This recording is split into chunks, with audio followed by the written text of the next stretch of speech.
Bonjour, nouvelle émission. Bonjour et bienvenue à tous dans Actu Diaspora, l'unique émission béninoise qui vous permet de vivre en direct les réalités de vos frères et sœurs de la diaspora.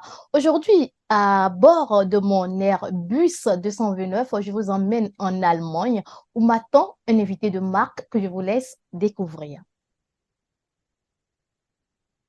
Mon nom est Simplice Panipam. Je réside en Allemagne, précisément dans la ville de Pforzheim, c'est dans l'état de Bad-Württemberg, et je fais actuellement une formation en tant qu'éducateur. C'est un plaisir pour moi d'être votre invité pour cette émission. Merci, Monsieur Simplice. C'est également un plaisir pour nous de retrouver nos frères compatriotes béninois qui sont en direct avec nous dans une émission. Alors, vous êtes en Allemagne depuis combien d'années déjà? Depuis 2 ans. Et vous y êtes pour faire vos études. Vous venez de dire que vous étudiez l'éducation. Exactement, je fais une formation en tant qu'éducateur. C'est une formation de 3 ans et j'ai commencé cette formation il y a de cela un an et la finalité, c'est de sortir éducateur, un peu comme si je dois comparer ça avec le système éducatif de notre pays, le Bénin, c'est pour devenir instituteur. Super. Instituteur de quoi? Est-ce comme un professeur? Parce que chez nous, quand on parle de professeur, il y a la discipline, ou c'est juste un enseignant, comme au primaire, on vous dit, il enseigne la généralité.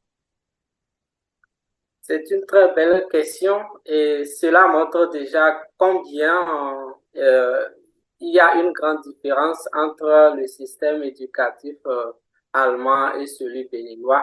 Ici, quand on parle d'éducateur, ici les termes sont bien pesés. Éducateur, c'est ceux-là qui travaillent dans ce que nous appelons ici les kindergarten, c'est-à-dire les garderies. Et c'est en quelque sorte les écoles maternelles. Donc ici, on parle d'éducateurs pour ceux qui travaillent dans les écoles maternelles. Donc, le but de ma formation, c'est de travailler dans les écoles maternelles. Et pourquoi cette vocation? Voilà, et j'ai étudié, je dois vous dire un peu ce qui m'a amené ici. J'ai étudié la littérature et la linguistique allemande à l'université d'Abomey-Calavi et je devrais en réalité être professeur d'allemand. Alors j'ai toujours rêvé de faire aussi l'étranger et vu que j'ai étudié l'allemand, cela m'offrait déjà cette porte de venir en Allemagne. Et une fois ici, il était important pour moi de faire une formation parce qu'en Allemagne, ici, pour que vous puissiez avoir une bonne intégration, pouvoir aussi avoir un statut qui peut vous plaire et qui va vous permettre de vous séjourner ici dans de bonnes conditions, il faut que vous ayez une qualification d'ici. Donc, j'avais la possibilité soit de faire une formation professionnelle ou de faire les études universitaires. Moi, j'ai opté pour une formation professionnelle qui fonctionne en réalité aussi comme des études supérieures, mais ce qui n'est pas une étude supérieure parce que je suis dans une école professionnelle, tandis que les études universitaires, c'est dans les universités et instituts universitaires. Donc, si je comprends bien, à la fin de ces 2 ans de formation, c'est bien cela, hein? 3 ans de formation. À la fin de ces 3 ans de formation, vous devenez éducateur pour de bon et directement, vous rentrez en fonction. Exactement. Parlez-nous un peu du système éducatif allemand. La maternelle dont vous parlez, chez nous, je ne pense pas ou je ne sais pas s'il y a la spécificité de la formation. Quand j'ai entendu Garden, donc le Garden, pour moi, je me demande, est-ce que c'est pas la maternelle?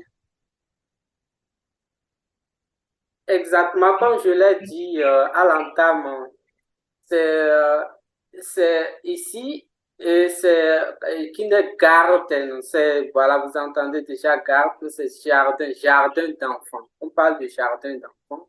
Et c'est un centre où les enfants de 3 à 6 ans viennent là-bas et ils sont gardés là-bas, ils passent leur journée là-bas pendant que les parents vaquent à leurs occupations.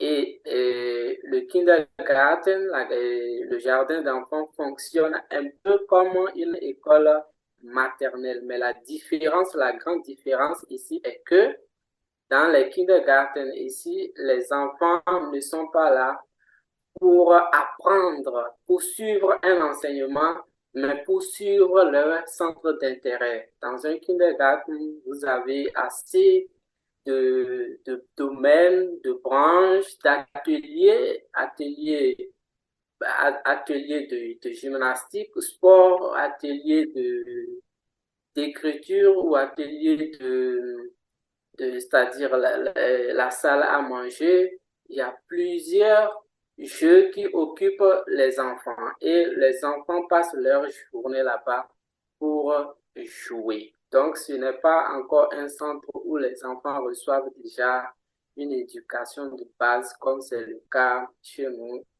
à la maternelle où l'éducateur ou l'éducatrice doit déjà commencer à apprendre à écrire, il faut faire la pré-écriture, la pré-mathématique. Donc voilà un peu comment fonctionnent ces jardins d'enfants ici en Allemagne. Super, je crois que le Bénin n'est pas encore à ce niveau d'évolution. Et je crois, oui, Ouais, je disais que je ne crois pas non plus que le Bénin aussi est déjà à ce niveau. ce qui m'amène à vous demander quelles sont vos ambitions à la fin.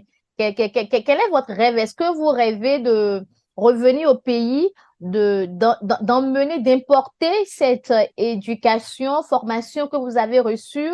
Quelles sont vos perspectives?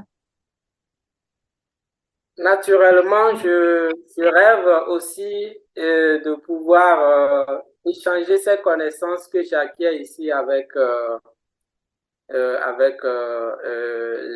les autorités ou les agents de l'éducation de mon pays.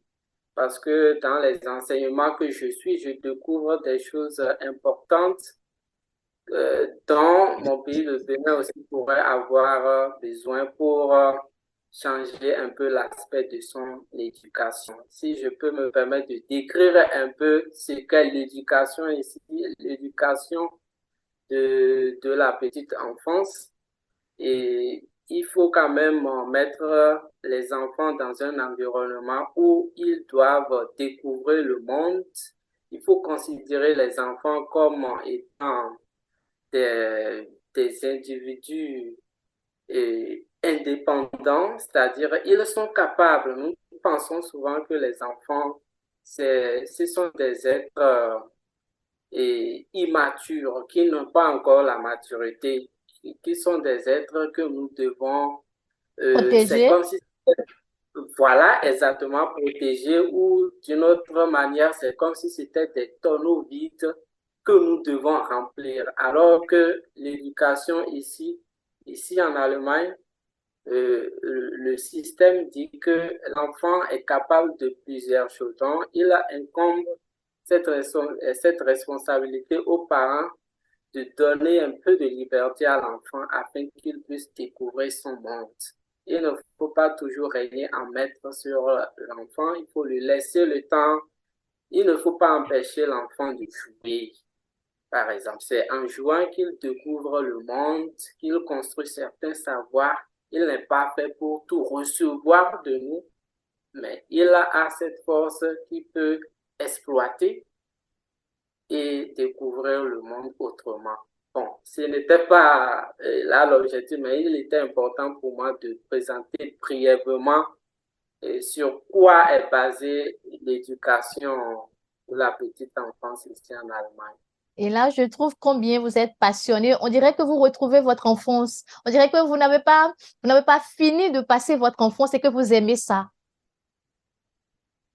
Effectivement, et je regrette un peu de n'avoir pas eu la chance de passer l'enfance comme présent, où je découvre ici comment l'enfance devrait normalement fonctionner. Et malheureusement, je ne peux pas comparer ce que j'apprends ici avec l'enfance que j'ai eue. Et je trouverais très, très, très intéressant que nos enfants actuels puissent quand même avoir cette chance et ce serait bon pour leur développement. Super. En parlant de vos ambitions, de la transposition de ce que vous apprenez en Allemagne au Bénin, dites-nous quelles sont déjà les démarches que vous menez dans ce sens? Concrètement parlant, je n'ai pas encore mené une démarche, mais mon ambition, c'est c'est de rentrer plus tard au Bénin et de pouvoir offrir des séminaires aux, aux agents en charge de l'éducation, c'est-à-dire les éducateurs, éducatrices dans les écoles maternelles, pourquoi pas aussi les éducateurs, les instituteurs et institutrices dans les écoles primaires parce que l'enfance en réalité, c'est pas seulement l'école maternelle, ça part jusqu'en classe de C1 ou même voire CE2, vu qu'aujourd'hui il y a des enfants Qui commence très tôt de l'école? exactement qui commencent très tôt l'école. Donc ils ont besoin d'un soutien. Donc, comme je le disais, mon ambition, c'est de pouvoir me retrouver dans ce cadre où je vais offrir voilà, des séminaires, des formations à l'endroit des enseignants. Et mon rêve le plus fou dans ce sens, c'est d'abord, euh, voilà, faire une proposition de revue des programmes d'enseignement aux autorités politico-administrative en charge de l'éducation parce que en Afrique, bon, au Bénin, plus précisément au Bénin, pour changer quelque chose, les programmes sont écrits et exécutés. Alors, avant qu'un changement puisse opérer, il faudrait d'abord commencer là-haut, là-bas, donc avec les autorités qui peuvent vous permettre, voilà, de leur présenter votre projet. Nous venons de finir la première partie de cette émission. Tout de suite, nous allons démarrer la deuxième rubrique. Que sais-tu faire? Nous allons vous voir en train de pratiquer une de vos passions. À tout de suite, on regarde.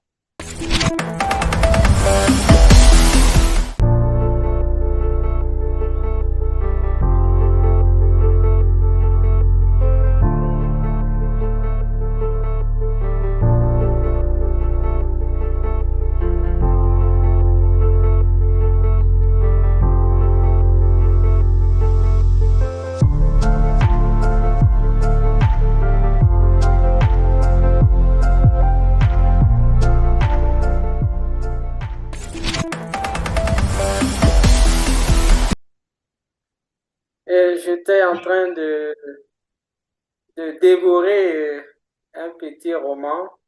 La lecture est l'une de mes passions. En réalité, beaucoup de choses m'intéressent qui m'est difficile de dire telle chose est ma passion. Bon, j'ai assez de passion et de façon spontanée, je me suis fait filmer pour cette activité de lecture que j'étais en train de pratiquer. Alors, le roman que j'étais en train de lire est écrit par un Béninois. C'est un roman écrit en allemand. C'est un Béninois qui a fait ses études. Il a fait la littérature et la langue allemande à l'université d'Abomey-Calavi. Il a fait son doctorat en Allemagne et puis il a écrit ce roman. Et dans ce roman, il est question de comment il s'est battu pour en arriver là. Passer d'un Béninois, d'un débrouillard, voilà, d'un villageois, aller jusqu'à faire une demande de visa pour ses études et venir ici même être docteur dans la langue étrangère qu'est l'allemand avec toute sa complexité que l'on lui connaît. Alors, ce roman est une autobiographie où l'auteur parle ouais, de comment il a, de toutes les souffrances qu'il a endurées jusqu'à en arriver là. Et cela vous permet également de vous en inspirer pour affronter les difficultés. Exactement. Cela, je me retrouve beaucoup dedans. C'est pourquoi j'ai pris de plaisir à lire le roman malgré que je n'ai pas assez de temps ces derniers temps-ci. Mais ça me réconforte aussi.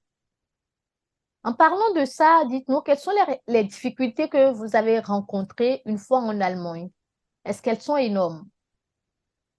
Ouais, les difficultés, elles sont énormes et elles ne finissent pas. La première difficulté, c'est d'abord la langue. Moi, au-delà de ce que j'avais déjà une maîtrise relativement parfaite de l'allemand avant de venir ici, au début, l'allemand tel qu'il nous a été enseigné au Bénin ne répondait pas vraiment déjà aux exigences d'ici. La communication était déjà un problème.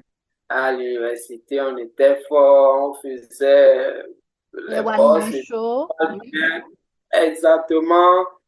Mais dès que tu arrives déjà, c'est déjà à ta descente à l'aéroport quand le policier qui contrôle les passeports va te dire déjà bonjour, tu vas te demander si c'est vraiment la langue que tu as apprise au Bénin avant de venir.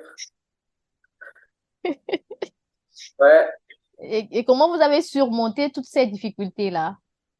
Alors, bon, avec le temps, on s'habitue et il faut aiguiser vraiment ses oreilles pour avoir une bonne écoute.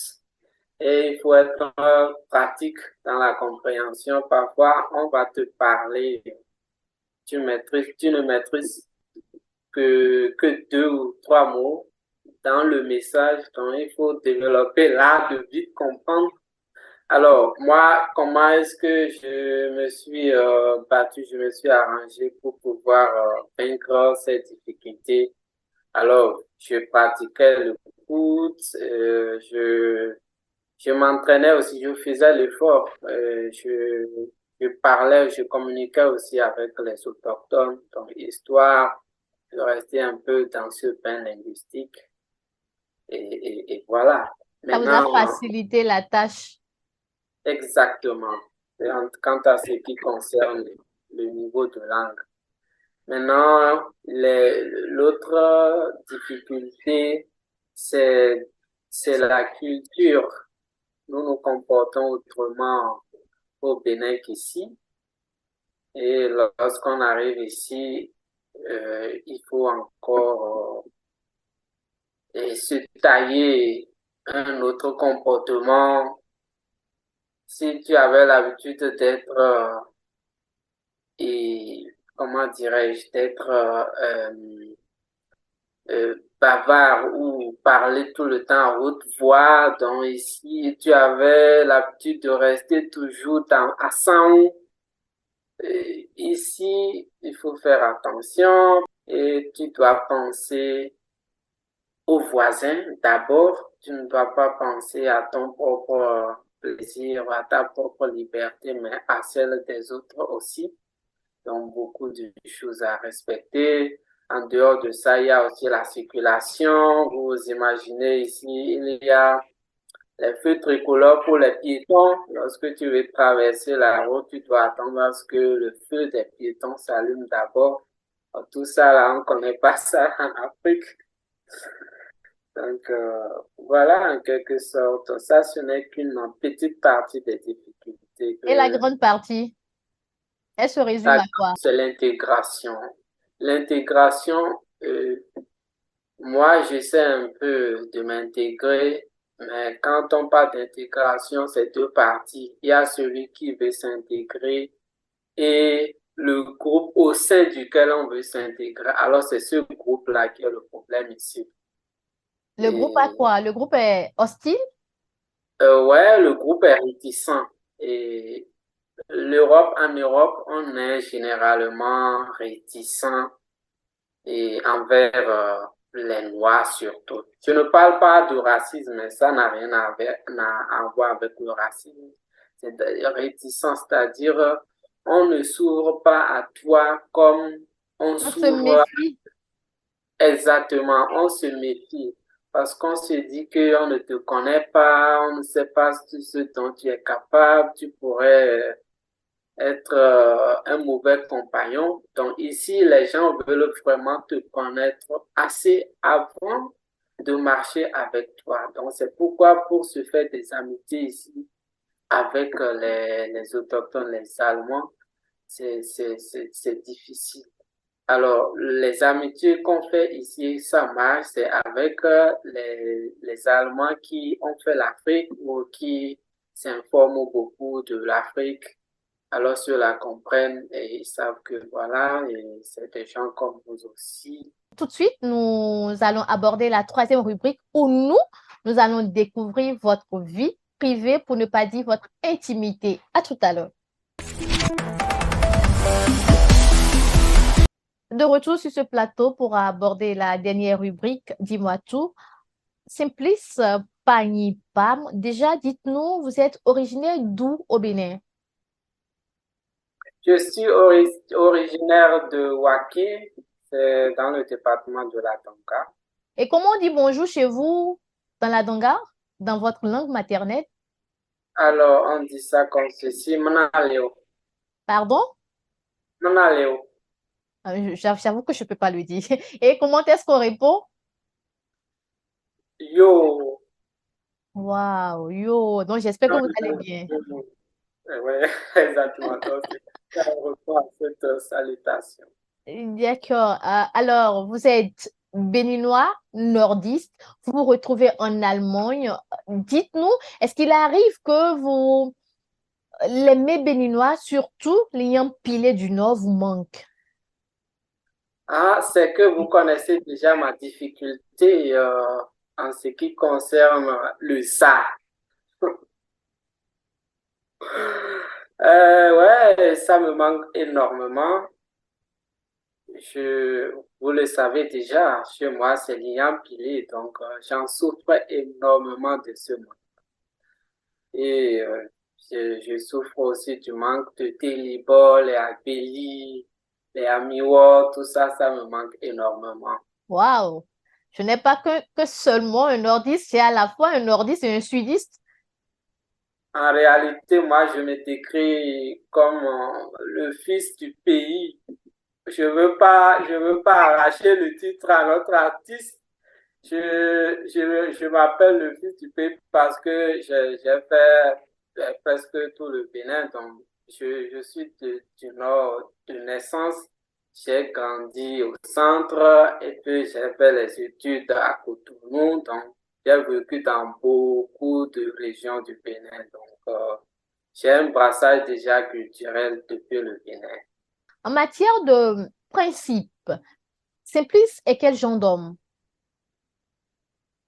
Alors, ma devise, c'est la simplicité, la patience, l'humanisme et la fraternité, la solidarité.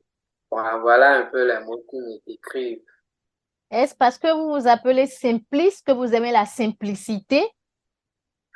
Ouais, bon, c'est juste, je dirais que le nom a une influence sur moi, mais bon, quand bien même certains pensent que parce qu'on m'a appelé simple, je dois être mouton. C'est-à-dire le fait d'être simple, c'est sur le lieu d'être un mouton, on va te mettre la cour et la corde au cou, te traîner dans les sens qu'on veut. Bien au contraire, je pense que, ouais, je ne suis pas aussi le contraire de mon nom. Et voilà. Vous n'êtes pas le contraire de votre nom. Est-ce que cette simplicité que vous décrivez vous facilite également vos rapports avec les filles? Mes rapports avec les filles, mais pourquoi seulement avec les filles, madame la journaliste? Avec tout le monde. Puisque nous sommes dans la rubrique Dis-moi tout, je demande spécifiquement avec les filles pour voir si entre-temps, il y avait ou il y a une béninoise, une africaine ou une allemande que vous guettez. Bon, et ma simplicité s'applique à toutes les personnes, encore plus spécifiquement, voilà, à ce que vous décrivez. Ouais, et voilà, je dirais, et je suis à une étape de fondation, donc je ne peux pas vraiment beaucoup vous dire assez de choses sur ce point. Étape de fondation. Euh, D'accord. Nous vous souhaitons beaucoup de courage. Je reviens très bientôt pour savoir où vous en êtes. Parce que quand on finit l'étape de la fondation, je crois que on élève le bâtiment. Mais je ne pense pas que le bâtiment va se lever tout de suite parce que tout est devenu cher maintenant. D'accord, monsieur Simplice. Alors, un mot à l'endroit de vos frères et sœurs qui sont au Bénin, qui vous suivent, à l'endroit de vos parents qui, depuis des années, ne vous ont plus vu.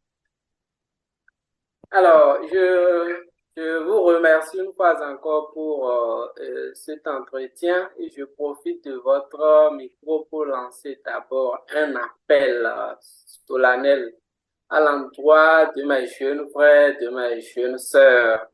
Je leur recommande fortement d'apprendre l'allemand.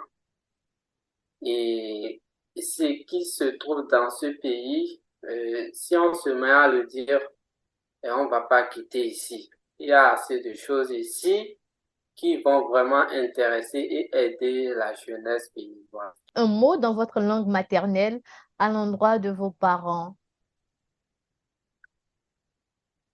Et pour C'est conclure, un exercice un peu difficile parce que je ne parle pas régulièrement ma langue, mais je vais essayer. To, sama me, ini matang ike machana ke ike mania ke ini mata masem matana. Sama yo toro, masumga samutana ipesun ikpelma yo tranga paya almaro. Sukuru ta itok nisi, na ike sukuru pera, ike étudiant, ikpelme alma. Nono centre nawe, kutunu ke paraku ke incha singpelmo yo tranga paya almaro. Mpesun upelma na ihiktara na pohang pauna nko ansarna te Allemagne kana kana ihiktumor kana la to makayo to petembo eso isana me matamata seme. qu'est-ce que vous avez Bien, dit? j'ai dit de façon brève ce que je viens de dire en français, hein, et D'accord. d'apprendre l'allemand et de penser à aussi sortir du Bénin. D'accord. Apprenez l'allemand, rêvez grand, ayez envie de sortir du Bénin et d'aller exercer dans d'autres pays pour maîtriser les réalités d'autres continents. C'est sur ces mots de mon invité Simplice Panipam que je prends congé de vous. Merci de nous avoir suivis et à très bientôt pour un autre numéro de votre émission Actu Diaspora. Au revoir, portez-vous bien.